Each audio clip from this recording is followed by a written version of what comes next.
as well as a graphic designer, and I use Illustrator, Photoshop, InDesign on a daily basis for design projects, from product design to interiors to fashion to mostly corporate marketing material, etc. And patterns is one of those topics where there's so many ways to go with the tools that are available. And very often, not just with patterns, but with other things as well, I get the question, which program should I use? Especially if you have the entire Adobe suite and you're relatively new, or you might be at lower intermediate level, and you know that there is a particular tool that does the same thing in both programs, or looks like it does the same thing in both programs. How do you decide when to use which tool, which program? And there isn't always a clear-cut answer, because every once in a while it's just about which program you're more comfortable in and the rest of the project and what the rest of the project requires.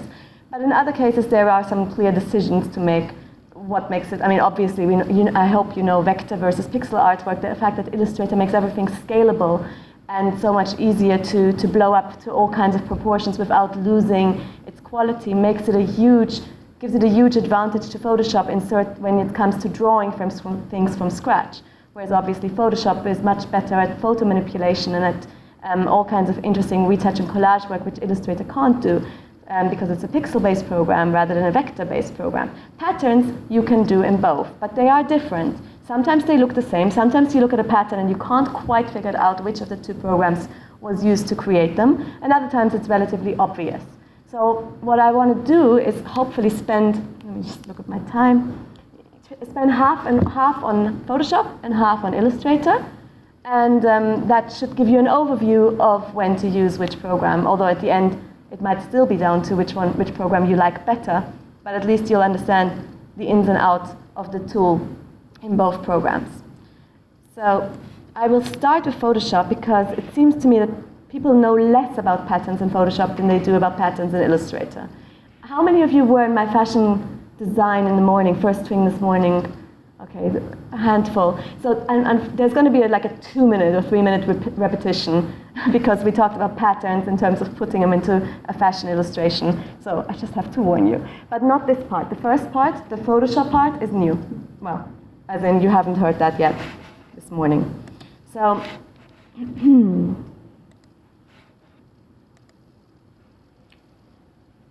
because this is not my computer, I wasn't able to set up the workspaces the way I like them, so I'm just going to have to, you're going to have to forgive me because I'm going to have to fiddle around a little bit here and there. Just to make sure everything's open. This is already a preview of what's to come because these are the files that were supposed to be open. Here we go, okay. Okay, okay. All right, the one that I needed isn't open yet, hang on. So I'm going to open up Demo 1. Let's start with, we'll get to this one in a minute, but first I want to show you just a very, very basic pattern as you would draw it from scratch in Photoshop. So in Photoshop, you can draw a pattern from scratch, even though it isn't a drawing program, you can still do that, or you can go and have something that a photograph and use that as a starting point.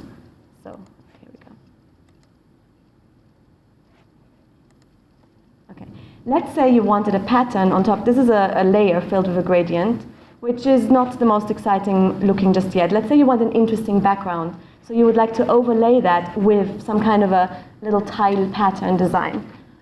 So the first thing I would do is I would start with a new document to create that little tile, and then I'm going to turn that into a pattern. So the best thing to do when it comes to working with tiles, like creating tiles, is to really work with measurements quite carefully so that you know how it's going to look in the end. So rather than just kind of randomly opening up an image and hoping for the best, in this case I'm making a little tile that's 10 pixels by 10 pixels in size. That way, when I draw, it's tiny at the moment, but I'm going to blow it up onto my screen. I've just zoomed in on that. And then I'm going to use not my brush tool, because my brush tool is going to, even if I make the brush quite small in size by using the brackets next to the letter P, I can make the brush small, it's not going to give me a sharp, crisp line straight away, and it takes a bit of fiddling with the brush tool to get it to do that. Whereas the pencil tool, when you're working in a tiny little canvas like that, will allow you to work exactly on the pixel's edge So you see, as I'm drawing, I'm literally filling a pixel at a time. So that means I can go and create something like this and go across. I'm not doing any, I can hold down the shift key to make sure that my lines are straight, but I'm really not doing much here. I literally just went top to the middle and then downwards, and that's it. And that's what I want my tile to look like. I'm just gonna make my workspace a little more comfortable. Okay. So there's a little bit of a problem with this, which is that I've accidentally, or well, let's say on purpose, put it on a white background. And that means that background is going to be part of my canvas when I now create the tile. I'll show you what I mean. If I now go to the edit menu and I say define pattern, I don't even need to make a selection. If I say edit define pattern, it'll take the whole canvas automatically and turn that into a pattern tile. And do you see here, it's taking the whole design, for better or worse, with the white as well. So that means that if I now go and try to put that on top of my pattern overlay here, I'll show you the different techniques in a minute of how to do that, but one I'm going to do is I'm going to use the pattern stamp tool. The pattern stamp tool, it's a strange name for a tool because it's, I wanted this magnifier to be, hang on, something like that. It's a strange name for this tool because you'd expect it to be a brush, because really what it is it's a brush that lets you paint in a pattern. So if I choose it, it's not like the clone stamp tool that allows you to cover pixels with other pixels that you've sampled.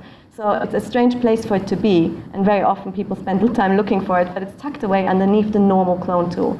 And with it, you can once again choose a brush size, and up here, you can choose from the list of patterns that are available in Photoshop. So you can click here, and then you can start painting in the pattern that I just created.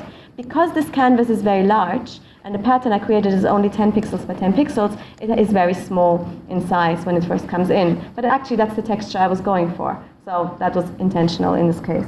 Otherwise, I would have just made my tile bigger. Now, do you see the problem? It's white, which means that I can't see through the gradient below. So I'm going to go back to my original. I'm going to just go and revert this file revert. And I'm going to go back to the original little tile that I've created, and I'm just going to quickly unlock it from its background layer, because it's when it's on a background layer, it has to be flat, and so it can't have a transparent background. I should have really, if I had thought about it beforehand, but I wanted to show you the problem. But if I had thought about it or planned it, then I would have created a new layer and drawn that little black design on top of a new floating layer. But in this case, I'm going to rescue it just by double-clicking and unlocking, and then I can go and there's different ways of selecting the white, but the magic wand tool in this case works beautifully, because she says, and then it doesn't. I'm just going to select the tolerance and change it to a very low tolerance, like 3 pixels or something like that, and make sure that anti-alias is turned off so that it just selects the sharp, crisp edge of the background. Sorry, the problem is something's going wrong. I think it's done it, and it's just a pixel preview that's messed up. Yeah, it has done it. The background is transparent. There's something weird going on with the preview. So now that I've done that, I can go and I don't have to select it, so I can just deselect the canvas, and I can go and say, under the edit menu, define pattern yet again, and there it defines it. You see in the preview now you can see the pixels. For some reason on my screen, I can't see that. And then I can go back to my overlay, and just if I were to now paint in with that, you can see with my pattern stamp brush tool that it's working. And it's not working because it's the old pattern. I choose the next one over. So what it does is it lists the last pattern that I have selected in my list up here in the control bar. The control bar is tiny, and unfortunately there is no pattern palette that lets you pull it out and float. So it's the best way to get to the pattern is from up here when you're in the pattern stamp tool. And then here is my new one versus the old. There you go. But I don't want to tediously have to fill in every single pixel now with this. I want to fill the entire canvas very quickly with this new pattern that I've created. And there's different ways of doing it. I could go under the edit menu and just say fill. But if I do that, then I won't have flexibility to move it around. So actually, the way I'm going to do it now, first of all, I'm going to revert back and go back to see my whole picture. I'm going to go and add a layer style to this palette. Layer styles are where you can add drop shadows and glows and stuff. Normally it's used on floating objects, not on an entire layer like this, but this layer is unlocked from its background already, filled with a gradient, and if I now go into the layer style, there is something called pattern overlay in there. Most people know about drop shadows and glows and bevel and emboss, but the pattern overlay often gets forgotten about. So if you choose pattern overlay, then what it does is it shows you here, this is just the default list of patterns that were already loaded from Photoshop. And here is the one I created earlier with the white background, and here's the one I created with the transparent background. And why is that better than going under the edit menu and telling it to fill? Because if you look here, you have the option to scale it up and down. Yes, and it's an effect on top of that layer. So it's not actually a layer that's filled, which you can do as well. You can do a separate layer and fill it. But in this case, this is clever because it's attached to this layer as a style. So I can zoom in and on it, and I can also play around with the blending modes. Multiply doesn't do much because it's black, so it won't mix, but it usually mixes the ink on top with the ink below. Screen will do the opposite, so it'll create a light effect, which in this case is too light for it to show through. But you can try different ones, like overlay. Overlay, you see, pushes the colors from below through the top layer, and so on. You can have a play. I can give you a technical description of what each of the blending modes does. You'll never remember it, and it'll look completely different depending on what you're working on, because each layer, depending on the color, will create a different effect. So as long as you know that there's blending modes that create different ways of the colors interacting on layers, then you'll just have to go and experiment and see what looks right for your project. So that's kind of a quick way of creating a pattern, was to draw something from scratch. I used the pencil tool in this case, yes, and then to make a tile out of it, and that tile is saved in your pattern, temporarily saved. You have to be a little bit careful because it might disappear on you. It's very different from the way Illustrator works, where you can save your swatches with your document. So the pattern might go back to default. So if you want to make sure that the patterns you've created are saved, then you might want to go and save the palette.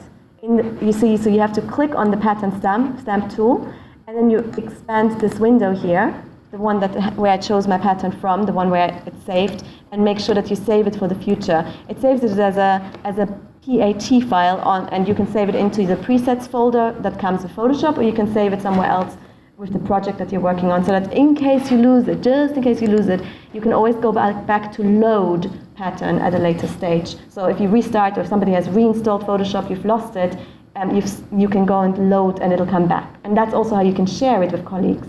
So if you created a whole palette full of patterns, you can then save it out and then load it onto other people's machines. And the pattern brush tool, just to explain why you would want to use that, is more if you wanted to do some interesting design techniques, such as perhaps I'm going to create a new layer, maybe I want to put a little trim on top of her shirt, of her bikini top. So that's when I would use the pattern stamp tool and use the brush and set it up to the right size, choose the pattern that I want, and then paint it in like so. Of course, I could make selections and be more careful. I'm holding a mouse, not a digital pen, so that makes it harder to control. But that's how you can work your pattern into a design like this with the brush. So different reasons, different ways to use the way you fill the pattern, either the entire canvas using the pattern overlay on top of, like as a style, or painting it in with the pattern stamp tool. Okay. Now, more often than not, though, because Photoshop is not a drawing program, it's a painting program, often you will create patterns based on selections. So you might want to have the skirt of this woman filled with a nice pattern. You might find maybe you're a fashion designer and you want to show off a design, or you're the corporate sponsor and you want your logo on the woman's shirt or in the background as a pattern in the green area behind, or something like that. So you can create a pattern from something that is already a pre-existing artwork and then fill the area that you want to fill. So I'm going to go and use this little butterfly here and make that into a pattern that I can then fill into her skirt. And it works in exactly the same way as my earlier demo of the tile. You open up the palette, the document that has the design you want, and when you go under the edit menu and say define pattern, then it will take that and make it into a pattern tile. By the way, I'm not naming them because I'm just quick and I want to quickly demo this, but obviously it would make sense for you to name your pattern tiles rather than just leaving it at the default. But anyway, it names it after the document that it's on. This time I was smart enough to already turn off the background, so it's on a see-through layer. I've already cut the butterfly out to save time. But now, here's the thing, just to show you, if I were to paint, I'm not going to paint this in, but if I were to paint this in with the pattern tile tool, and I go and I choose my butterfly, it is huge, okay, at the moment. That's because I didn't really at all think about or look at the file size of the tile versus the file size of the tennis player. Now, with the next technique that I'm going to show you, you can later on scale it inside the skirt, but you might already in the original drawing, in the original artwork, you might want to set up the tile to the correct size. So I'm just going to reduce the size a little bit, just so that it's not that overwhelmingly big.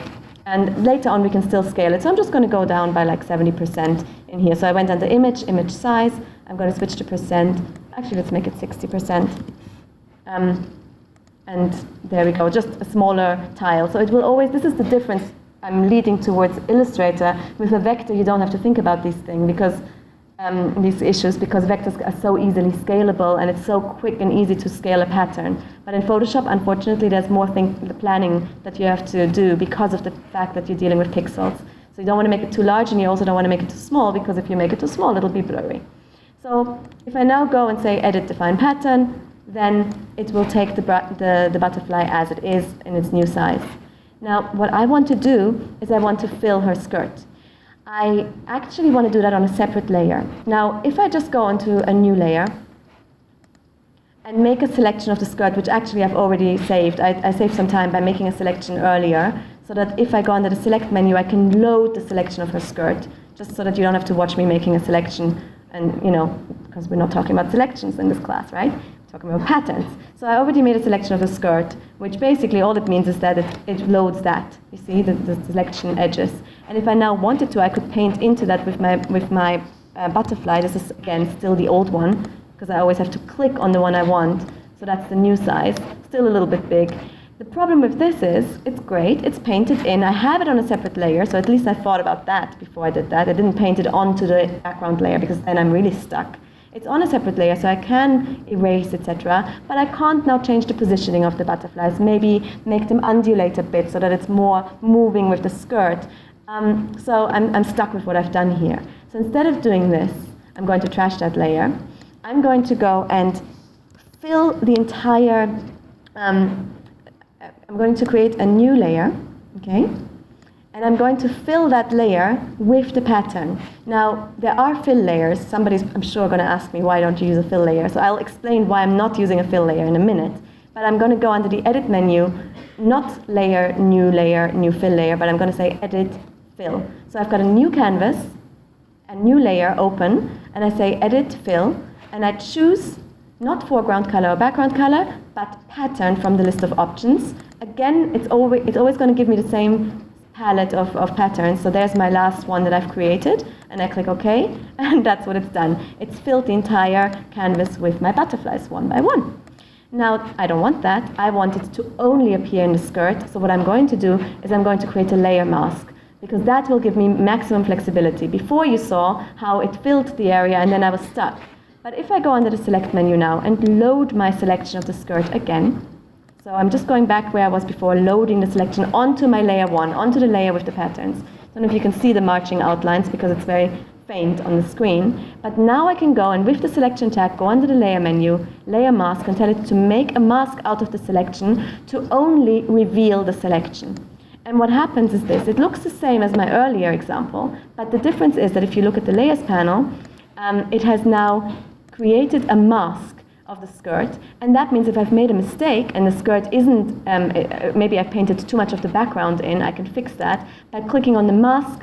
You see, you can switch between the fill and the mask. You can see it activated, and that way I now know that I'm working on the masked part. And now I can go and use my brush, and actually with the layer mask, what you're doing is when you're painting with white and black. When you're painting with white, that means that you are making the brush bigger. You're adding to the selection, to the mask. So what I'm doing right now is I'm making my mask worse, you see, because I'm actually revealing more of my pattern on that area. So I don't want that. I'm going to go back. Or if I want to clean it up, like maybe I don't want that up here, you know, that little right below her shirt. I want the butterflies to start a little bit later.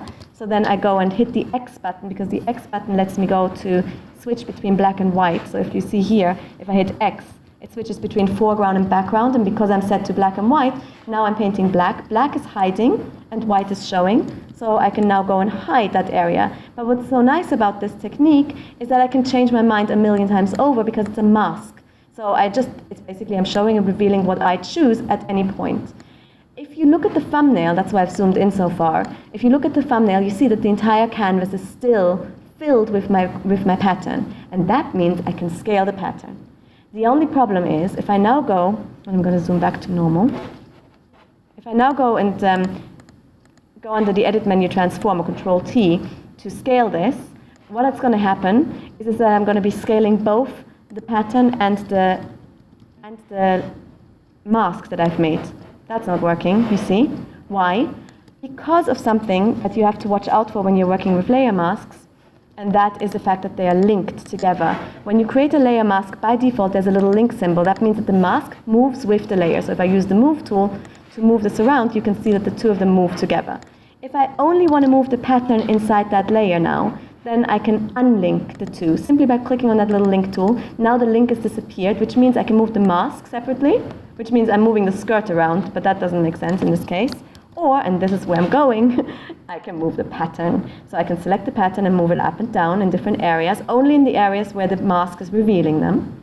And finally, I can Control-T, I can scale that as well, so that I can go under Edit Transform, and I can make my pattern scale and fit inside the skirt how I wish. And I can also rotate, and I can do whatever, and the mask is just helping me reveal and show what I want to. And then I hit Enter, and it's done. Let's go back to normal. Now, it doesn't look very realistic, though. It still looks quite fake and flat. So the next step would be, once again, to play with blending modes. And that would be that I can go and select the Multiply, is usually the best blending mode, because that will allow the shadows of the skirt to show through. That's with normal view. And that's with Multiply. So if there's a dark shadow, if there was a crease or a pocket, it would show through even better. I can always relink, by the way, the mask and the layer if I want to then go and make an adjustment again, because I've realized that I've made a mistake. Although I don't want to be a perfectionist in this demo, otherwise we won't get to the next exercise. So forgive me for the slight imperfections. One more thing, though, and this is where Photoshop comes in into its own. This could be done in Illustrator as well. So far, we're going to do that in a minute, a perfect tile like this. But if I wanted to undulate with the skirt and with the shape of the skirt, this is where where Photoshop makes more sense, because I have the option under the Edit menu to transform and to warp the object that I've got selected. And remember, I'm still on the layer that has the pattern in it, and really what I should do is I should unlink once again the mask from the thumbnail so that I can manipulate just the little thumbnail. So I've clicked on the little thumbnail that has the butterflies, and I go Edit, Transform, Warp, and that means I can click on warp points and make it move. The only annoying thing is that it's giving me warp points along the entire canvas because that's the area that my pattern is in. But I can still make this work for me. I just have to pull the points closer together and just kind of make it happen. So I would work with the shape and the movement of the skirt and distort it until it starts looking like the actual movement of the and angle, like so. So distorting it. Okay. So that's basically that is how you would fill any object, any area with a pattern. And the ideal situation would be to make a layer mask so that you have all these flexibilities that we just talked about. Now, just FYI, there is the option to go Layer, New Fill Layer, and fill everything with a pattern. And that way, when you do that and click OK, you can choose the pattern, and you can scale the pattern actually in here already. So there's an advantage here because you can do this, which you couldn't do when you went Edit Fill, you see. The reason I didn't show you that is because if I then later want to transform that and work with the mask and the thumbnail separately, it's kind of locking that fill effect for a while. So I would eventually have to rasterize and expand that anyway. So I would have to go and turn that pattern layer into a regular layer before I could continue. So I would have to go on the rasterize fill content in order to be able to do a warp, for example. Because as long as it's a fill layer, it wouldn't let me do that. So for the purpose of this particular example, I didn't want it to be a layer fill because I wanted to be able to move bits around and refill and stuff. Obviously, the beauty of Photoshop, once again, is that even though it's a pattern, it's not like in Illustrator, where we're going to go to later, where it's locked. It's not locked into some kind of a pattern, so I can use all kinds of techniques like the burn and dodge tool and so on to make change the colors and intensities, etc. of the image, because it's an actual piece of art rather than, so I can use the color replace tool and all kinds of things to manipulate this and have each pattern tile be different, or change the butterflies just manually. Okay, so that is filling an area. Now, but it's very perfect and symmetrical, isn't it, the butterfly that I've created here? What if I want to create a pattern that is a little bit more free-flowing? Let me just check how I'm doing with time. Oh my goodness me. So I'm going to run out of time. So I want to show you this flower pattern here, okay? And actually it's two, a different pattern tile, two flowers that were created in Illustrator. So that's where Illustrator comes in. You can create beautiful vectors in Illustrator and then use Photoshop to create patterns out of them, so that maybe you want to fill the interiors of a wall or something. Like I want to create wallpaper now. So I want to make a wallpaper out of this. But if I were to do the normal thing, like edit, define pattern, yes? You probably know where I'm going to go with this, but basically, if I just go into pattern overlay and show you quickly, I'm going to double click on the pattern overlay I did earlier, because that way I can very quickly show you what it would look like in here without having to fill a new canvas. It's very, very perfect. Hang on, let me just make in terms of very, tiled looking. And it doesn't exactly excite anyone to see something like that. You want them to be intertwining and overlapping in all kinds of interesting ways. And that's where Photoshop has a really cool filter that allows you to do that, called offset. And what you need to do is, first of all, you need to know before you can go under the filter menu, where we're going to go in a minute, and choose other offset, it's going to ask you by how much you want to offset this. What it's going to do is it's going to basically take the artwork and cut it into slices and put it into the corner so that it creates a perfect repeat pattern for you without you needing to do it, which is just amazing. But you need to know the dimensions of your canvas. So under image size, I'm going to quickly check. Well, I already set it up to be something that makes sense. So I set it up to 600 by 600 so that I can work with those numbers now when I go into the offset. So what you want with the offset is you want to cut this in half so that 300, so that it's going to, you'll see what I mean in a second. So that's why you want an even number, or something that you can easily remember, or write it down on a piece of paper beforehand. Then go under the filter menu and go to other and go to offset. And in here, you can then go and change the horizontal and the vertical offset. And it's a 600 pixel width canvas. So if I type in 300 pixel offset, what it will do is it'll slice it in half, basically the canvas, and put the image 300 pixels to the left and 300 pixels to the right, so that it's creating a perfect tile. But there is a problem. It's only doing it to the top layer.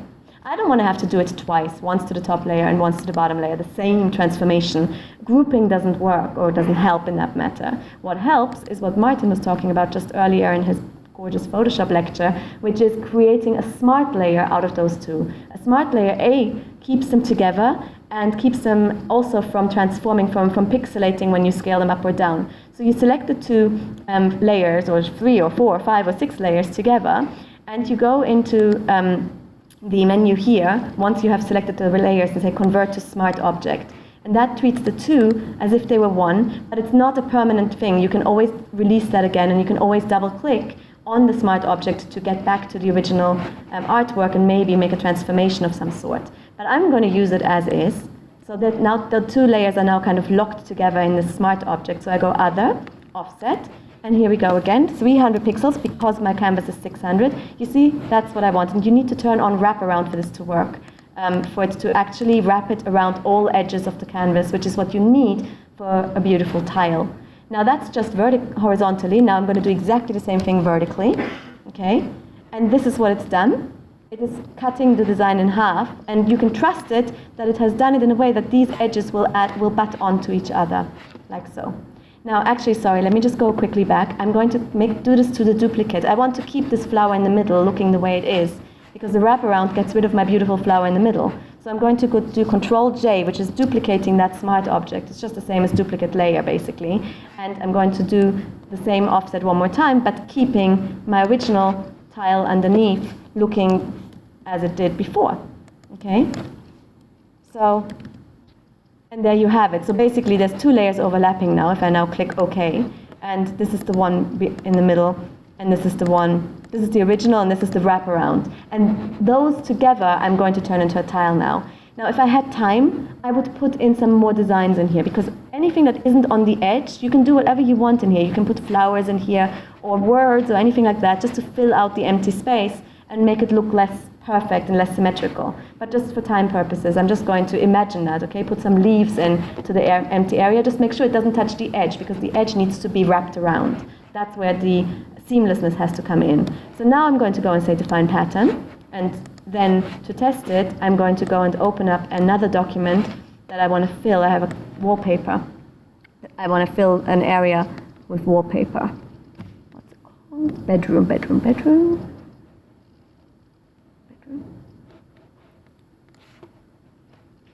Aha.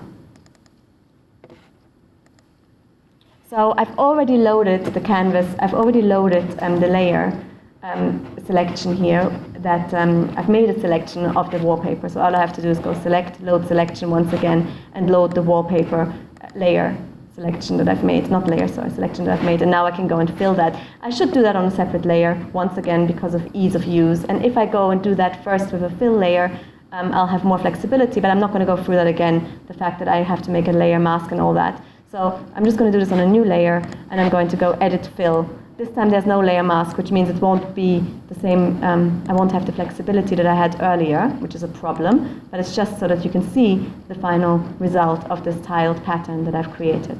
Yeah? So that is how you can create layers that have different patterns perfectly intertwined into one another. Not like this, looking like, you know, this perfectly symmetrical, aligned tile, but an intertwined, nicely interacting tile. So that is using offset, filter, other, offset to any design that you choose. You can do exactly the same if you want to create a seamless pattern out of something that you found. Like, for example, you might want to fill an area. Maybe you want to extend an area or make a rug or something, and you need to fill it with loads more. Not something like this where there's designs intertwined, but something like grass. So if I open up something like the grass, then I can use exactly the same technique on that as well. I'm not going to finish that demo because I want to move over to Illustrator. I'm just going to show you, just for the inspiration purposes, where you can use all these things on. Different variations on the same concept, basically. If I can find my grass, that would be good. Okay, so here is my grass tile. Now, if I want to make that into a tile, you know where this is going already. If I now do an edit and say define pattern and make a pattern out of this, then it's going to look like, got too many files open, here we go. It's going to look like this, she says. See, and you can see the lines where the shadows and where it's like way too perfect of a tile. So that's not going to work if you want to extend the background and make it all look like grass. So once again, you would use the offset command for that. So you would go and have a look under the image menu, image size, at the size of this tile, 1440. Oh great, why did I make it so big? I'm just going to make it smaller. 800 by 500, that's better. Okay. And then what I can do is I can go under the filter menu and I can go into the other offset and use those numbers once again to offset it. So if the horizontal was 800, then I need a half of that is 400. And the vertical was, the height of it was 500, so I need to type in 250. So you always work with half. And can you see the seam line in the middle? So it's created the wraparound effect, but it's kind of, it's going to be perfect on the edges, but the middle doesn't look that great because it's taking it and sliced it. And this is where you then have to go with your clone stamp tool and your other techniques, like like using the dodge and burn tool, etc., to cover the seams in order to make it into a seamless pattern. But just don't touch the edges. As long as you don't touch the edges, you can do whatever you want on the inside. The edges need to be untouched because that's where the perfect seamless pattern has occurred. By doing the filter offset. So it's done it for you, just don't mess with it, otherwise it'll ruin the hard work. So you can see how this is very useful for interiors, for filling different areas with designs from wallpaper to realistic continued grass or clouds or any kind of backgrounds, or putting a fashion pattern into an area. So that's Photoshop. Any questions? No? Are you all still awake? So nice and dark in here. It's almost like... So I wanted to show you more in Photoshop, but I need to move to Illustrator, because I only have 15 minutes for Illustrator. Illustrator is a lot more straightforward. We have to it's always hard to switch between the two programs. We've just been staring at a Photoshop screen, and now I'm going to make you go across and switch to Illustrator. Illustrator is a whole different ball game because you don't need to be so careful with making selections and all that stuff because it's vector based. So anything you draw can be turned into a pattern very, very quickly. I'm going to do something really boring. I'm just going to draw a circle, okay? I'm going to hold down the Shift key and draw a circle and fill that circle. I'm starting with basic, and then of course we're going to move across to more advanced. So just the very basic concept of Illustrator is there's no defined pattern. The command is completely different the way it does it. What you do is you take your little artwork and you drag it into your Swatches panel, and it immediately recognizes it and turns it into a pattern tile. It's in here, and it knows that it's not a color. Automatically, by dragging it in, it has made it into a pattern. Okay, and just to show you what that looks like on a normal rectangle, because that's the best way I find to test Illustrator patterns before going and applying them to different things. I can apply them to the fill or to the stroke for that matter, and there you have it. It's that exact size, and the circle repeats itself again and again and again inside the shape. You cannot select these shapes because they are locked as a pattern fill at the moment. That's the way the vector file works. So it's a little different from Photoshop because you can't go in here now and recolor that, not at this stage, because it is locked the way in this case. Now, the other thing that you need to consider is, do you see how close the tiles are next to each other? That's because I just dragged the circle in, and because I just dragged the circle in, it literally butts one next to the other next to the other. If I want some space around that, I would have to draw an area, a rectangle. And maybe I didn't mention this, but both Photoshop and Illustrator, it has to be a rectangular shape. You cannot make a circular selection and define the pattern in either of these. It has to be, the defining area for a tile has to be a rectangle. But our task is to make it not look that obvious, that it is to hide the fact that it's a rectangle by doing all kinds of interesting overlaps.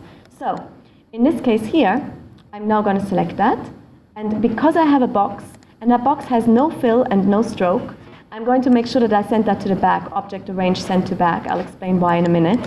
I can go and make that into a pattern tile. It looks almost identical in my swatches, but if I now try that out, that's the difference. It has included the offset. So you need to think about that because the offset, it doubles up, you see? So if it's a big box, it'll double up on all sides. So you need to play around with that a few times in order to get that to work.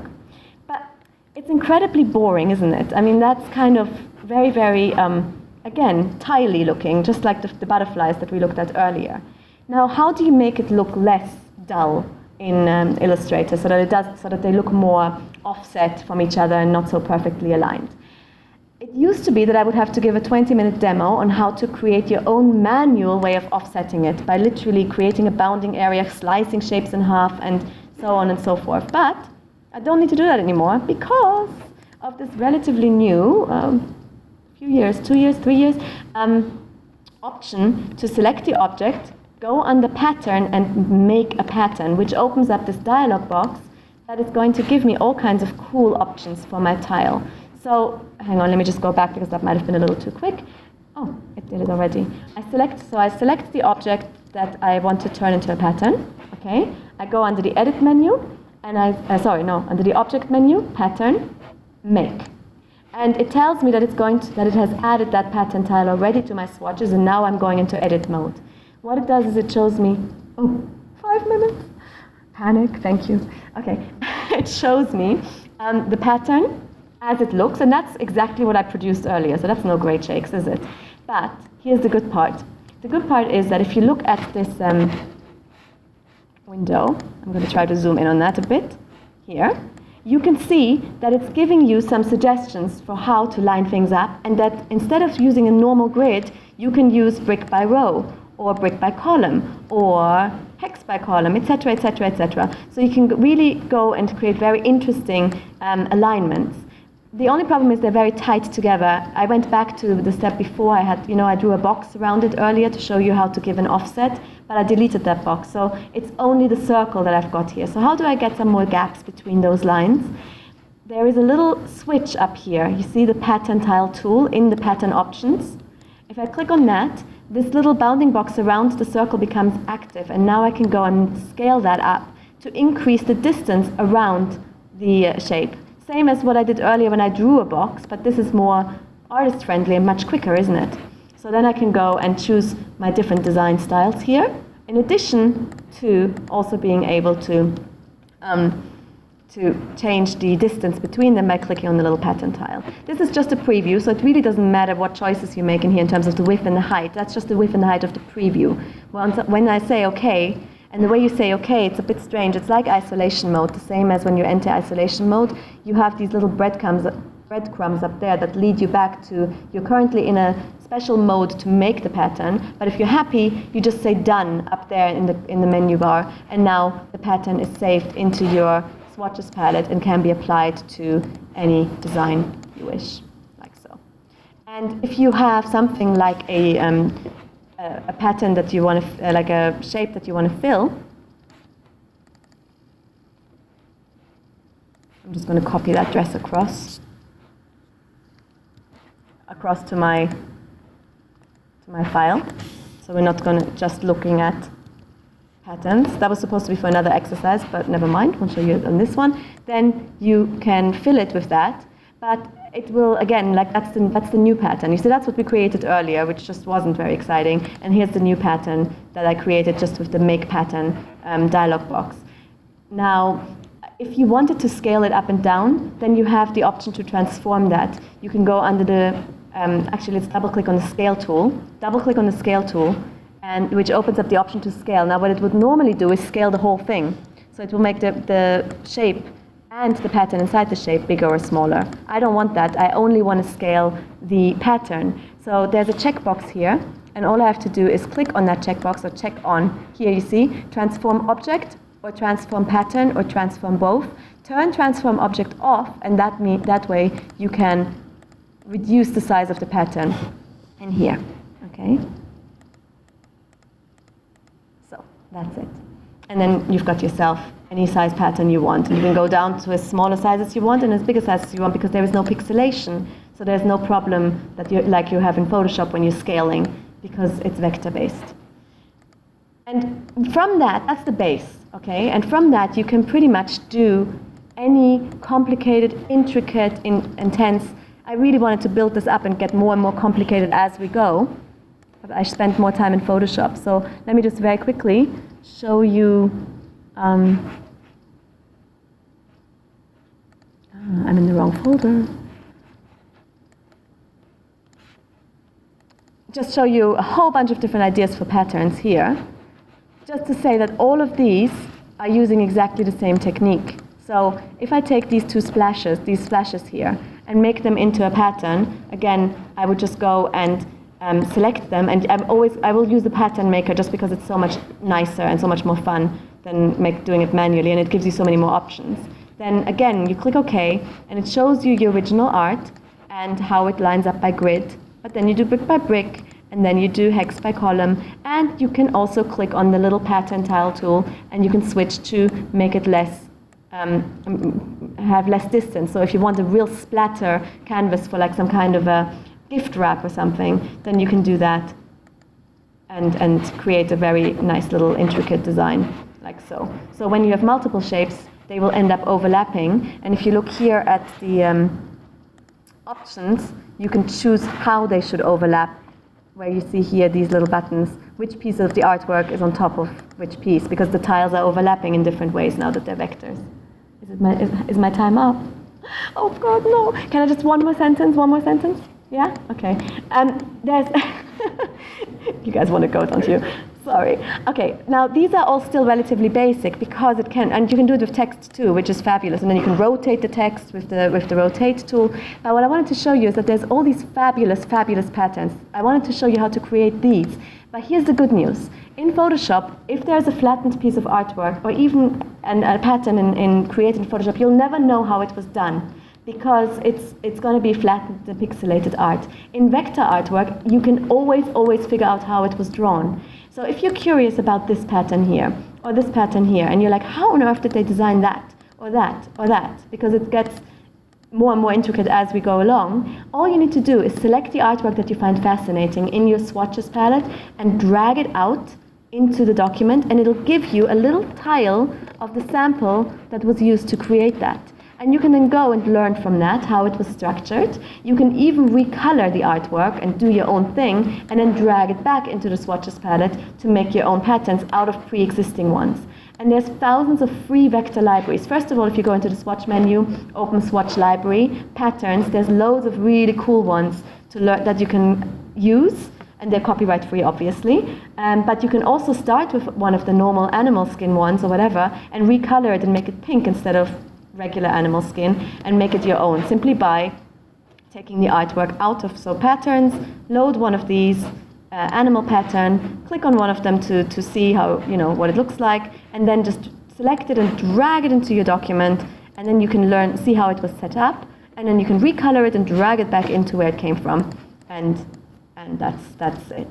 So the flexibility, the vector flexibility is the fact that you can scale, recolor, resize, rotate at a really quick level. So it's for gift wrap, for textiles, for fashion design. That's when you would use Illustrator. Whereas Photoshop is more for filling in areas on a photograph, or extending a background, creating interiors, adding to CAD drawings or something like that. So that is when you would use Photoshop. So that's an overview of patterns. Thank you very much.